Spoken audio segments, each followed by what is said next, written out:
அன்பே என் காலை மாலை உன்னாலை தோன்றும் என் வாழ்வில் அர்த்தமாக வந்தாயே.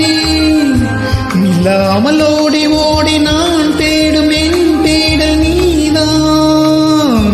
சொல்லாத ஊடல் கூடல் தந்தாயே. கண்கள் உள்ள காரணம் உன்னை பார்க்கத்தானடி.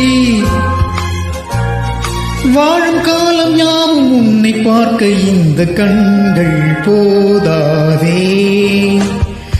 வானம் வெல்ல கீழிறங்கி மண்ணில் வந்தாடுதே. தூரல் தந்த வாசம் எங்கும் வீசுதெங்கி. வாசம் சொன்ன பாஷை என்ன உள்ளம் திண்டாடுது. பேசி பேசி மௌனம் வந்து பேசுதெங்கி.